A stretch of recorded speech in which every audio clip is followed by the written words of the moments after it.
My name is Lisa Fingleton. And I'm Rena Blake, and we're here at the Barn Away. It's a small holding just outside Ballybunion, North Kerry. We have 20 acres. We're an eco-social farm with a lot of art thrown in. My name is Tom Reedy. We're on Reedy's Organic Farm.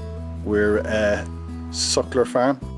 We would have a conservation grazing system where the particularly delicate, I suppose, habitats, the coastal habitat and the upland habitat is grazed at certain times of the year by the Dexter cattle. I'm Brian Daniels. I'm farming here in Ryan just outside Kilmagany in South Kilkenny. We run about 270 cows on a spring calving grass-based system. For the last number of years, Gail and myself, we've been working on our sustainability plan, and by sustainability we mean everything within agriculture, for ourselves, our family, for our income, but also in terms of our cows, our grassland and a greater environment around us. My name is Tom Keane and I'm farming in collaboration with my brother in two separate but somewhat interrelated enterprises in a place called Morgan's on the south bank of the Shannon estuary between Foynes and Askeaton in County Limerick. My name is Alan Daly. I'm based on the Lochmass farm here in Ballinrobe, County Mayo, and I'm a fourth generation, and my daughter is Alana. She'll be the fifth generation on this farm. My name is Ken Gill and I'm an organic beef and tillage farmer here in County Offaly, just outside the village of Clonbelogue. My name's Sean and this is Rob, and we're here on Knocknaray Farm. The farm is located just under the foothold of Knocknaray Mountain. At the minute we have 1 acre of market garden, and then we have other enterprises, our pastured poultry, that's 300 laying hens, and then we have 10 belted Galloway cattle at the minute. My name is Shane Fitzgerald. I'm dairy farming here in Portlaw, County Waterford. We're on the foothills of the Cummer Mountains. We basically make 200 cows on the farm. I'm farming with my dad, John, who's here full-time, and also my fiancée, Kate, who's here full-time. So we're very much a family farm. My name is Joe Roach. I'm here in Ballinmacarrig, Gorey, County Wexford. Dairy farmer on around 140 acres in total, between rented land and owned land. We keep around 110 cows. We run a Holstein herd, so it's nearly a whole grassland farm. My name is Jack Brown. I'm farming an organic tillage farm here outside Tullow, County Carlow. Farming 36 hectares with 3 hectares of that in native woodland, and then I also have a silvo arable system. My name is Nigel Gillis. I'm second generation farmer here. We're farming in Grange Con in West Wicklow, and we're farming 160 acres of mainly cereals, and with a fair spattering of forestry involved and lots of space for nature. My name is Colm Ginley. I farm with my mother just over 400 acres of land. We're a mixture of hill sheep farming and lowland farming as well. What we've learned, I suppose, in the last 20 years is that doing the same thing is not necessarily working for small Irish farmers and small holdings. So I've done a lot of work with farmers in Dingle and in different places, and looking at what skills have people got. The future of farming in general, I guess, it comes down to soil really. That's what it has to come down to, soil, and implementing habitats on farms to be more resilient.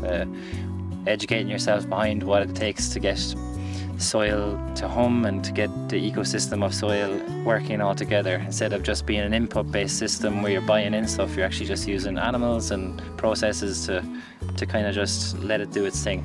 Running this farm for so long, and with a young family coming along, we're starting to think of our future. We enjoy working outside, we enjoy working with animals and the environment around us. And we have a huge advantage in Ireland in our ability to grow grass and convert that into either beef, meat, sheep, pigs, whatever. One time when you look at these fields here, it's the grass, how much grass we would have, and that's all important. But when we look at it now, it's what type of flowers are growing up through it. We would have normally come in here and sprayed these just at a boom sprayer. Now we're looking at that differently, and it's all got to do with nature. I think with beef in particular, It's still a little bit of a luxury product, but I think people are really going to look more and more about how it's produced.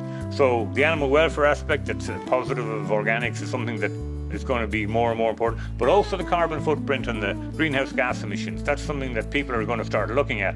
And if you can produce a product that's just less in emissions, it's going to be much, much easier to sell in the future. And I think that's probably one of the reasons I think this whole system is more resilient.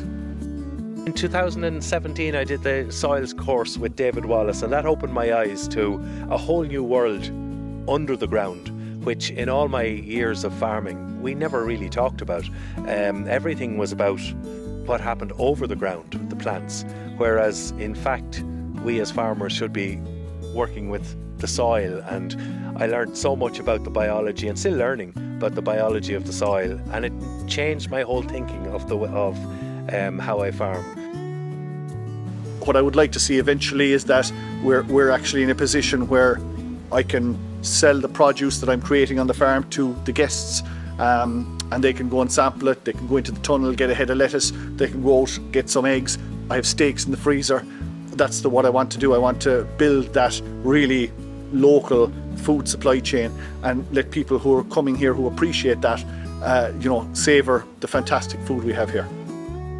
There are a lot of unique features here, and there is a lot of interest in what we're doing here. So maybe between the breeding and the trees, and maybe there's a whole educational dimension to what I'd hope to do here as well, and even just introducing the public to the kind of diversity that we have here. One thing that keeps sticking in my head is the idea that a low input, premium output system, and that's why I converted to organic and decided that I didn't want to compete with sort of conventional farmers producing crops for a commodity style market. Growing up on the farm and everything, I love taking pictures of all the animals, whatever I can get close to. Mostly my dogs and the ponies and stuff, but I got good photos of squirrels and the buzzards as well, and some ducks and that kind of thing down the lake. And just whenever I go on a walk with the dogs, I bring my camera and see what I can find. We have an attractive place to work. At the same time, we've left a legacy of leaving the land in a better place than we got, because whatever people say about farmers, there's no farmer wants to run down the environment or leave the farm in the worst place than they got it. Everyone wants to improve it, and it's in our best interest to improve the land and the environment around us. So that's my goal in the long term. So that keeps me very motivated. I suppose when I look back at the journey I as a farmer have come through here has been focused on production, and now the focus has become on nature. I do believe the will is there in the farmer. That will won't be lost on the farmer, and is the rest of society willing to back him up on that journey?